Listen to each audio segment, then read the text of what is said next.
Hi, everybody. I'm Dr. Duke, and welcome to The Takeaway. We are together again with Alex Newman. And Alex, we've got some more really important news for parents about one of these seemingly increasing ways that schools are colluding with government to basically freeze moms and dads out of every major decision when it comes to not just education, but morality, ethics, sex ed, all sorts of things. Now, tell us what's going on in Utah, where child suicide now is going to be treated very differently than it has been in the past. Tell us a little bit about what your article's about. Well, thank you, Duke. And yeah, so we were actually contacted by some officials in Utah who were really concerned about what was happening here because, in essence, what's happened is the state school board, the Utah Board of Education, has to approve data sharing agreements. So when some government office or some company or somebody wants to access personally identifiable student information, if there's no existing agreement in place, if there's no existing authority in place, they have to ask the Utah Board of Education. And one of the on January 4th, a measure came up. It was a proposal from the Utah Board of Health and the Office of the Medical Examiner. They basically wanted to vacuum up all of the personally identifiable information on children in Utah who had committed suicide.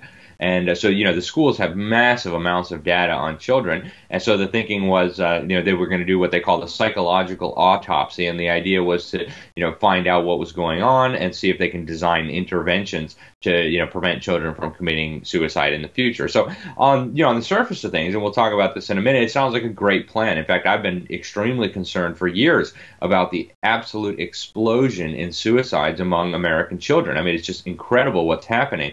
And so, it's a good idea to study what's going on here. But the catch is, and this is why some officials who contacted us were very concerned, there was no clause offering parental consent or parental approval before this data would be released to the government, to the Board of Health. And that was really problematic for people on the school board, the Utah Board of Education, and for parents. And so now they're fighting back. Three things I want to pick up on based on what you just said.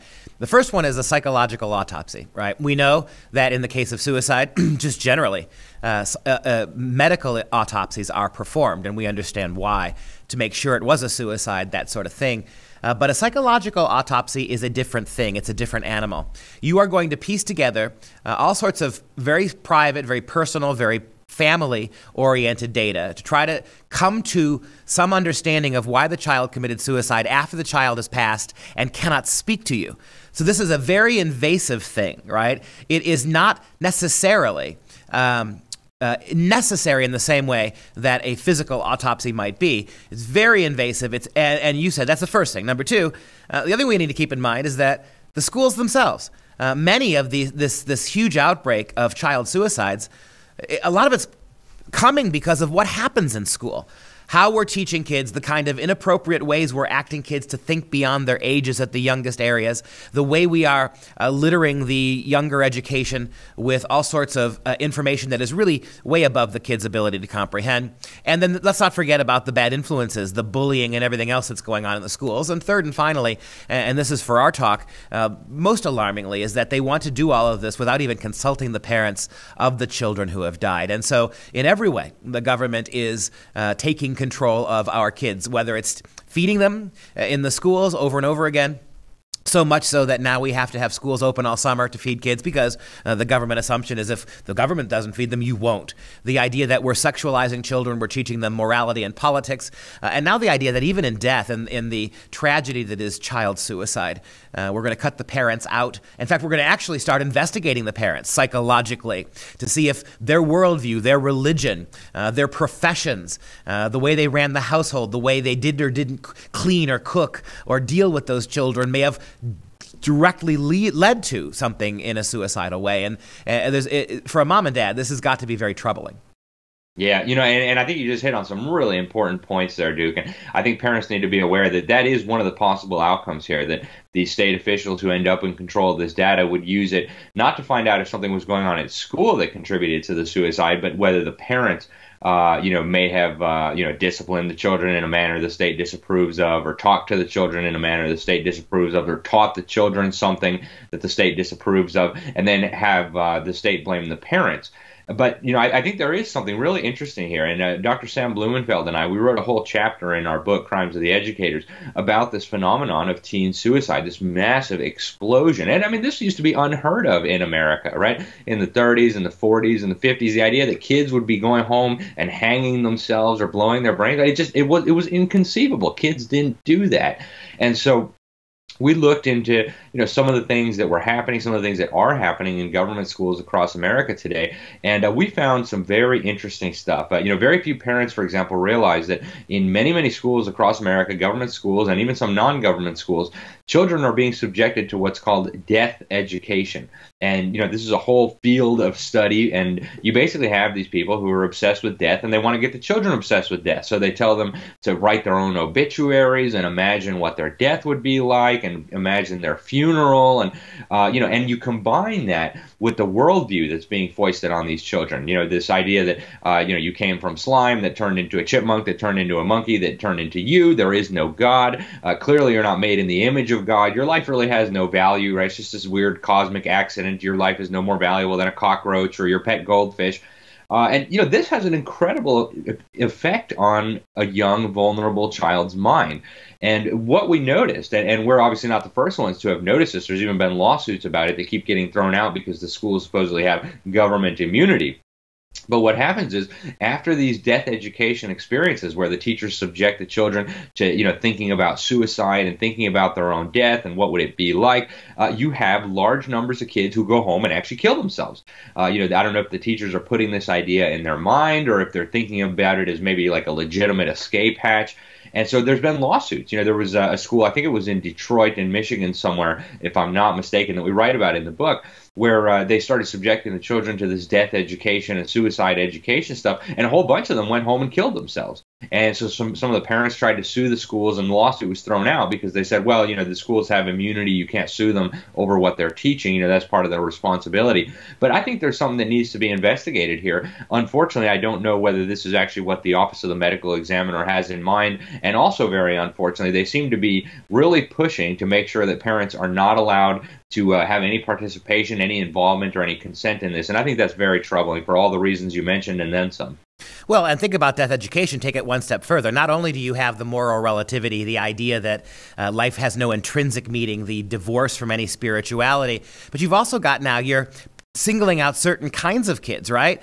At very young ages now, we're lecturing little white kids about white privilege and how they're responsible and their parents are responsible for all the evils in the world. To be heterosexual, to be a little boy who thinks he's a little boy or a little boy who likes a little girl. That now is some kind of exclusionary way of looking at things, right? To consider yourself the gender you were born to. That now is kind of backward, right? And so we're convincing kids that everything about them's wrong. If you're heterosexual, you're discriminatory. If you are a boy who thinks he's a boy, you're discriminatory. If you're white, you're discriminatory. If your parents have a lot of money, you're guilty of all of this as well. We're battering little kids with this, and we shouldn't be the least bit surprised that you're going to get these kinds of reactions.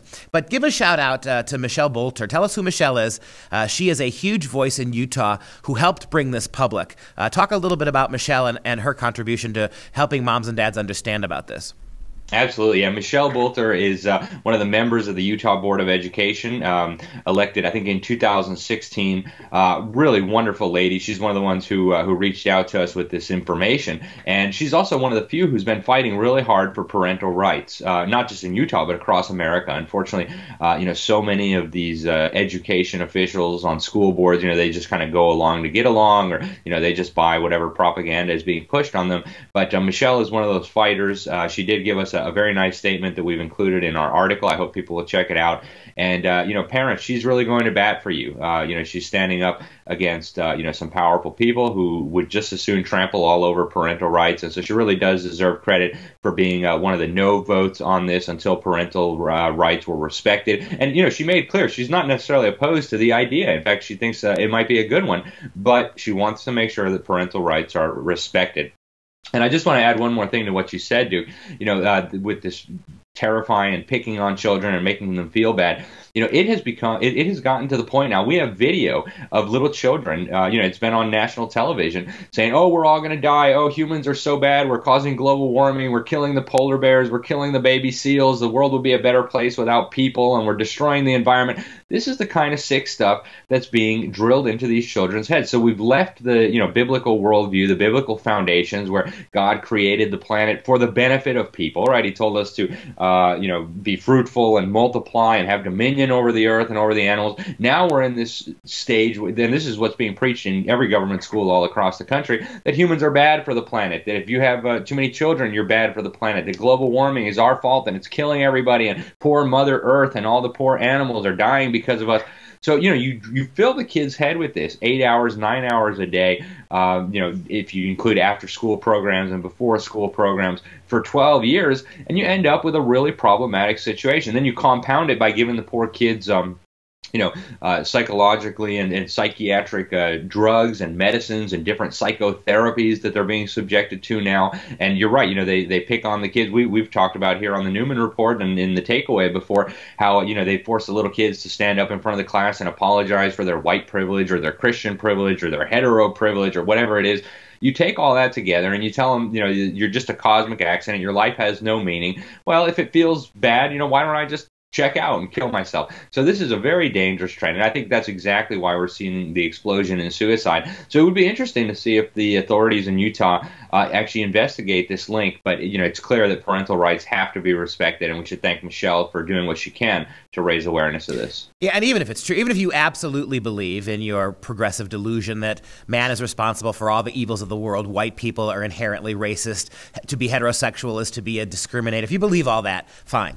But to teach it to kids in middle school, elementary school, and in some instances now even preschool, that's child abuse. As we pointed out in another previous takeaway, the American Pediatric Association calls this kind of education child abuse as well, absolutely developmentally inappropriate. Well, we also know this, and here we are at the time of speaking right now, and what we know is that some lawmakers have reached out to Michelle to suggest that they're aware of the problem and they're going to seek a fix so that parents will be notified. We also know that the coroner's office is trying to fast-track the medical examiner's office is trying to fast-track legislation that would get this done sooner without parental consent and without it at all. So the wheels are very much in motion here. Balls are in the air. This is a good time, if you're concerned about this issue, to let Michelle know that you support her, especially if you're in Utah.